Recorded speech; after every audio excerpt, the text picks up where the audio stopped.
आधे घंटे सुनते हैं। तो सेमिनार करते हर जगह किया था, नागौर में, मीरा की नगरी, मेड़ता में, बीकानेर, हर जगह उत्तरी राजस्थान में। तो लास्ट मैंने किया था सूरतगढ़ के अंदर। अब मुझे पता नहीं था उस भाई ने क्या किया कि कोचिंग ही मेरी घोषित कर दी वहां कि सुभाष सर की कोचिंग है, वो पढ़ाएंगे, वहां ऐड पूरा कर रखा। मैं 2 दिन पढ़ा के वापस आया तो मैं यूट्यूब पे पढ़ा रहा था, नीचे कमेंट आया, ओ क्या वो मास्टर है हमारा बिटिया खा गया। तो मैंने संपर्क किया उससे कि यार मैं बोल सर आपके नाम से कोचिंग खुल रखी थी सूरतगढ़ में। तो उस समय मैंने जोश जोश में प्रतिज्ञा ले ली कि अब ये बाद में कहीं कोई सेमिनार में नहीं जाऊंगा। और आप देखोगे पिछले 4-5 साल में मैं कहीं नहीं गया। फिर धीरे धीरे मैं ओशो को पढ़ने लगा। अब ओशो कहते हैं कि कसम का क्या है, वो तो खाई जा सकती है, तोड़ी भी जा सकती है। भगवान कृष्ण ने कसम खाई कि मैं हथियार नहीं उठाऊंगा। परिस्थिति अलग थी, खाली जोश जोश में जब परिस्थितियां अलग बनी, उठा ली हथियार। तो हमने जो कसम खाई थी वो ओशो को सुनने के बाद तोड़ दी मैंने। तो सूरतगढ़ के बाद में पहली बार किसी सेमिनार के अंदर आया। और सेमिनार में सबसे बड़ी समस्या ये है कि जब तक बोलने को ना यहाँ आए, अब क्या है मैं यहाँ से बोल बाल के चला, अब आराम से देखो, वरना वो टेंशन रहती है क्या बोलना है, क्या नहीं। तो गए जुटा गया मिनट 2 में, अब बोलने को मन ही पड़ेगा। तो नौकरी वाले भी आए हुए हैं, बिना नौकरी मिला वक्त तो तेरी जब आदमी थोड़ा सा सफल हो जाता है ना, तो वो पहला काम मोटिवेशन देने का ही करता है, चाहे वो यूट्यूब पे हो जाए, चाहे कोचिंग में हो जाए। कुमार विश्वास कह रहे कि मैं कुछ लेख लिख के और लास्ट में 5 डॉट लगा देता था, डॉट डॉट डॉट। और एक दिन मैंने लेख लिख के वो कॉपी करके पेस्ट की फेसबुक पे। वो हुआ क्या कि लास्ट 5 डॉट डॉट कॉपी हो गई, बाकी कॉपी नहीं। और मैं फ्लाइट में था, अब फ्लाइट के बाद में नीचे कमेंट में उतर के देखा तो देखो, मतलब सफल लोगों से लोग मोटिवेशन, और नीचे कमेंट क्या आए हुए थे, पंच तत्व के बारे में कितना अच्छा समझाया है।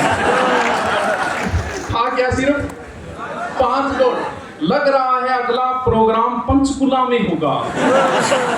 सर ने कितना अच्छा मोटिवेशन दिया है बिना कुछ बोले में। तो क्या हम जब सफल हो जाते हैं तो हमारा मोटिवेशन सबका ही निकले। स्ट्रगल लाइफ सबकी एक मिला वक्त तो तेरी स्ट्रगल लाइफ सबकी एक जैसी होती है, बचपना सबका एक जैसा होता है। आपका भी वैसा ही गुजरा है। रेत आपने खाई है, रेत हमने खाई है, मार आपने खाई है, अध्यापकों से मार हमने खाई है, एक एक पैसे के लिए आप रोए होंगे, दादा दादी के आगे हम भी रोए हैं। जवानी सबकी अलग अलग होगी, बुढ़ापा सबका एक जैसा होगा। बीपी की गोलियां आप खाओगे, बीपी की हम खाएंगे, शुगर की आप खाओगे, हम खाएंगे। बहुएं कहना नहीं मानेगी, बेटे कहने नहीं माने। ये चुप, कोई पीछे नहीं बोले। मिला वक्त तो तेरी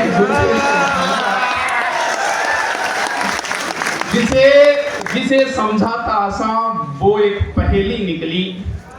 मेरी दुश्मन मेरी बचपन की सहेली। अच्छा वो बीच मोटिवेशन भी है। ये 4-5 साल का जो बीच का स्ट्रगल समय है, ये डिसाइड करेगा कि आपकी जवानी कैसी होगी। जवानी सबकी अलग अलग होगी, कोई किसी नौकरी में, कोई बचपन और बुढ़ापा सबका एक जैसा है। अब क्या है कि सोशल मीडिया का दौर है, कोचिंगें बहुत है, अध्यापक बहुत है, किताबें बहुत है, तो इसमें बच्चा डाइवर्ट हो जाता है। एक कहावत चलती है हमारे यहाँ की, ज्यादा मामाओं बाणजो भूको रहे। अब क्या हर अध्यापक ने अपनी पुस्तकें निकालने के लिए सब मेहनत करते हैं अपनी। तो आपके लिए मैं मोटिवेशन के रूप में बस इतना ही कह रहा हूँ, नौकरी लोग 6 महीने में लग जाते हैं और 6-6 साल भी नहीं लग। मिला वक्त तो लोग 6-6 साल भी नहीं लग पाते। नहीं पूरी सुनाओ, पूरी बोलो हमसे। जिसे समझा था आशा, वो एक पहेली निकली। मेरी दुश्मन मेरे बचपन की सहेली निकली। क्या मजबूरी रही होगी, भाइयों के होते हुए बहन घर से अकेली निकली। और पुराने दोस्त भी वापस आने लगे जब मेरे नाम पुरखों की हवेली निकली। के मिला अच्छा बोल रही, क्योंकि मैं कई साल बाद बोलूँ। मैं पहले तो घबरा रही हूँ, इतनी भीड़ ये बोलांगा, रोंगटा खड़े हो रहा, बार बार पानी पी रहे हो। नहीं था मारवाड़ी समझ में आ रही, गुजरात का और मारवाड़ी थोड़ा सा क्या कनेक्टिंग हो जाए तो थोड़ा अच्छा लगे।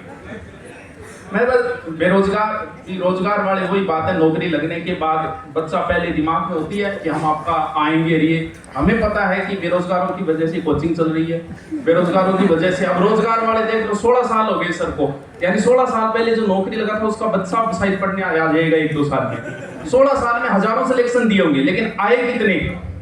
100-200 आए होंगे मुश्किल से। नौकरी लगने के बाद में कोई किसी का एहसान नहीं मानता है, जब तक नहीं लगता तब तक आदर सत्कार है पूरा, उसके बाद में पूछेगा ही नहीं। अब देख लो कितने आए सर, तो आप बेरोजगारों की वजह से चल रहे, स्वागत करो इनका।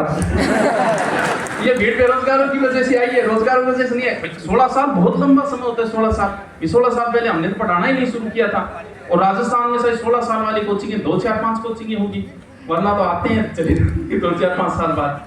तो आपने बहुत अच्छा हमारा स्वागत किया, और वो गजल पढ़ने में लगता भी गजल जैसा था, समझ में? समझ में? हाँ, वो मोटिवेशन बीच में वो मैं भूल जाता हूँ। भटकाने वाले बहुत है, किताबें बहुत है, अध्यापक बहुत है, कोचिंग भी बहुत है। मैं ये कह रहा हूँ बस एक किताब ले आना, जो भी लेके आओ, आप मार्केट जाना, ये कहना कि घटिया से घटिया किताब कौन सी है, और आप लेके आना। जो आपको लगे कि उससे घटिया कोई किताब ही नहीं है, वो लेके आना। अभी फर्स्ट ग्रेड का जो पेपर हुआ है वो पेपर देखना, उस बुक में आपको 90% मिल जाएगा। घटिया से घटिया बता रहा हूं मैं। अगर नौकरी लग रहे हो, लगना चाह रहे हो कम समय में, क्योंकि ये 5 साल जो है ना, यही मेन है, पढ़ाई के भी यही है, आस्की के भी यही है, मटरगस्ती करने की भी उम्र यही है, अपराध की उम्र यही है, सारे काम की उम्र ये 4-5 साल है। अब आपको एडजस्ट करना है।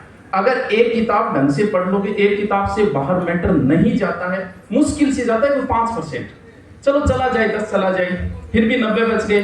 मान लो 20 चला जाए तो भी कितना बच रहा है? 80 में भी सिलेक्शन हो रहा है।